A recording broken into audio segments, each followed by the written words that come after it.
الحمد للہ وکفیٰ وسلام علی عبادہ الذین اصطفیٰ اما بعد اعوذ باللہ من الشیطان الرجیم وتوکل علی الحی الذی لا یموت ہمیشہ زندہ رہنے والی ذات اللہ تعالیٰ ہے۔ اپنے محبوب سے فرمایا کہ آپ بھی اسی ذات پر بھروسہ رکھیں جو ہمیشہ زندہ رہنے والا ہے، لا یموت، اسے موت نہیں آنی۔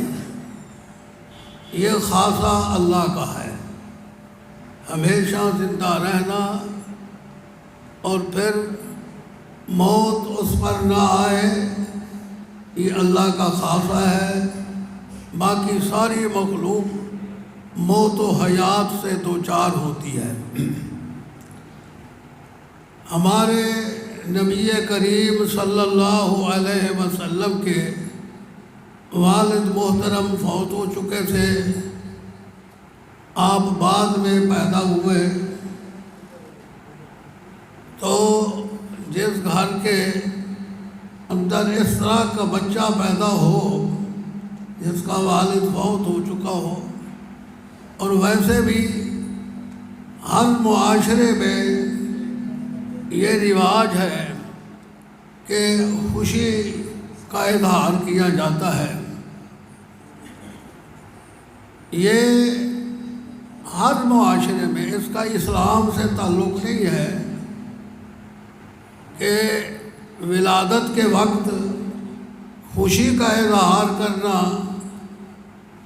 مٹھائی تقسیم کرنی یا اور کچھ، تو یہ معاشرے میں، ہر معاشرے میں پایا جاتا ہے۔ یہ نبی کریم صلی اللہ علیہ وسلم کی ولادت پر ابو لہب نے لونڈی آزاد کی، تو یہ ان کے معاشرے میں یا ان کی رواج میں ایسی چیزیں تھیں، تو یہ جاہلیت اور اسلام سے اس کا کوئی تعلق نہیں ہے، تو انہوں نے یہ لونڈی آزاد کی۔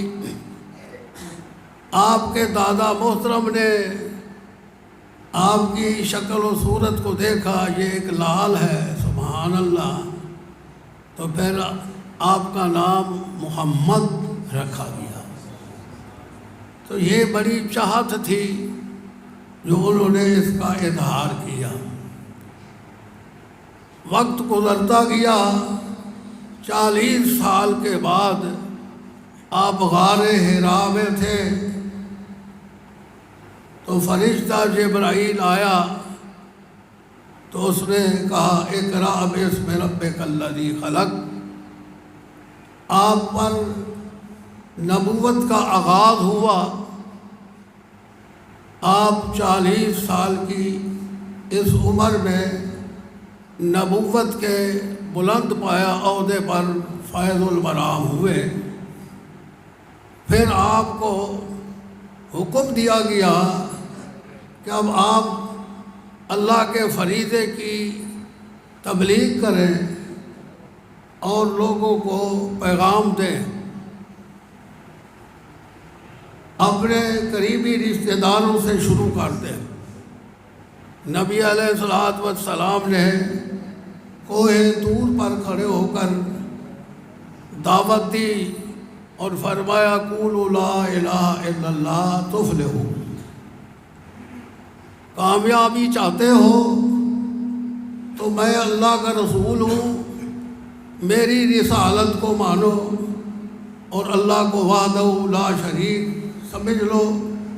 اللہ وحدہ لا شریک ہے، آئندہ کے لیے یہ عقیدہ بنا لو، تفلحوا، تمہاری کامیابی اسی میں ہے۔ تملک العرب والعجم۔ اس وقت ابو لہب کھڑا ہوا، اس نے کہا تبا